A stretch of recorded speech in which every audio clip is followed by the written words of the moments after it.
Okay, back to two states. Two states. Yeah. बहुत बड़ा cultural difference. Hmm. One is from South India, one is from North India. बहुत simple सवाल है कि do you think आज के time पे रिलेशनशिप्स जो आज के टाइम के रिलेशनशिप्स हैं, if we are going global, right, we are even going national, आजकल बहुत रिलेशनशिप्स चल रहे हैं, do you think this cultural difference does impact relationships? Yeah, it does.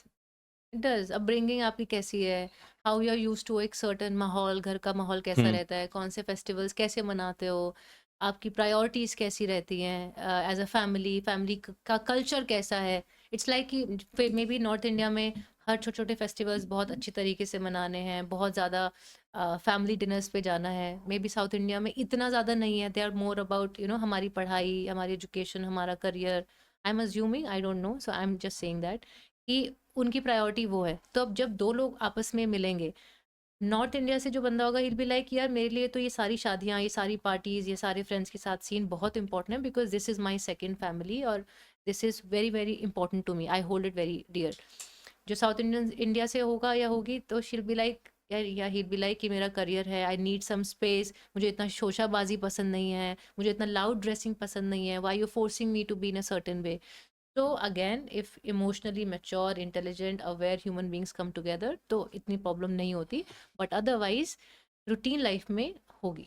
There would be a certain tension of how to lead the life, not nudging. ऐसा होता है कि relationship के अंदर एक कंट्रोलिंग पावर होती है कि Certain situations में नहीं नहीं कोई नहीं, एक. डू यू थिंक कि जो भी रिलेशनशिप हो, मतलब जो एक शादीशुदा कपल है या फिर रिलेशनशिप में है, उनमें से कौन कंट्रोल लेता है रिलेशनशिप का?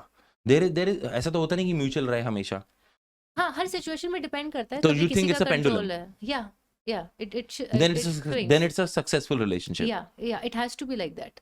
आप हर बात ये नहीं कर सकते माई वे और हाईवे रिलेशनशिप में. हम्म. सो अगर अगर किसी सर्टेन एस्पेक्ट में अगर हस्बैंड की सुनी जा रही है, because he may know better, so कुछ सिचुएशंस में वाइफ की सुनी जाएगी because she knows better.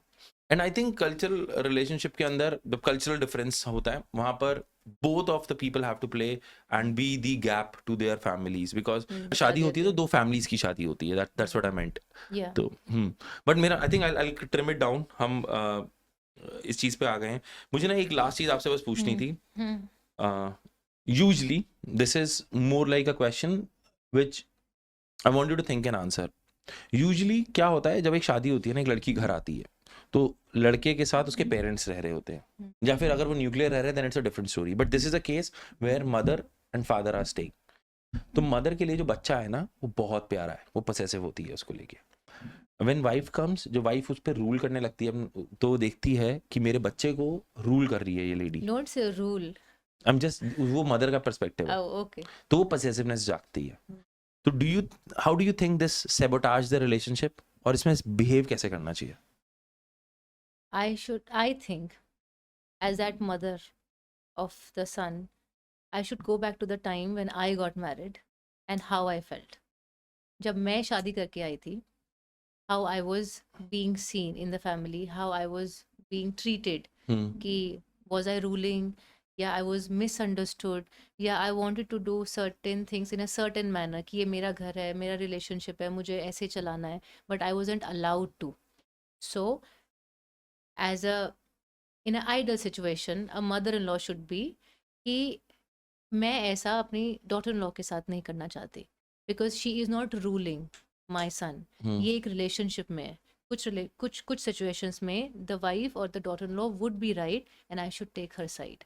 Just because मेरा रिलेशनशिप उस तरीके का नहीं था, तो मैं अगर मेरे इतने इंटरफेरेंस करने से ये रिलेशनशिप खराब हो सकता है, it's better that I step away from that situation and let that couple handle it.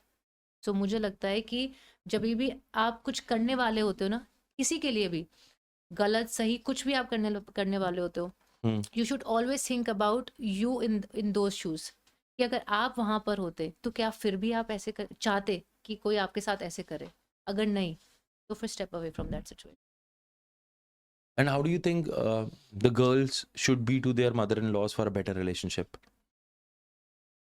Not shy, at all. I think there should be a very open and frank communication, because अगर वो नहीं होगा ना, अगर आप उनको please करने में लग जाओगे, हर बात पे हाँ बोलने लग जाओगे, हर बात पे ओके मम्मा जी मम्मा, अपना पर्सपेक्टिव नहीं लगाओगे, या कुछ गलत लगे बोलोगे नहीं, तो कुछ सालों तक आप वो कर लोगे, and then suddenly when you will have a voice, it would be like इसके मुंह में जबान कहाँ से आ गई, why she suddenly opposing it, पहले तो वो सारी बात मानती थी. So the day you get married, the day you enter that family, make sure कि आप जो हो as a person, as a personality, show that, so that you're accepted from day one. Otherwise there would be allegations that you have changed now. तुमने हमें धोखा दिया, पहले तुम बहुत सीधी थी, अब तुम तेज हो गई हो, अब तुम कैची जैसी जबान चलाती हो. बट वो पहले भी ऐसी थी, बट पहले अपने ओपिनियंस नहीं रखती थी, उसको लगता था अभी नहीं, बाद में, या अभी मना कर रहे हैं, अभी अच्छा नहीं लगेगा. But the one thing which everybody should do whenever they enter into a relationship, be themselves. Because अगर आप वो नहीं हो तो फिर वो सस्टेनेबल नहीं है, and then there would be a lot of complexities in the future for sure.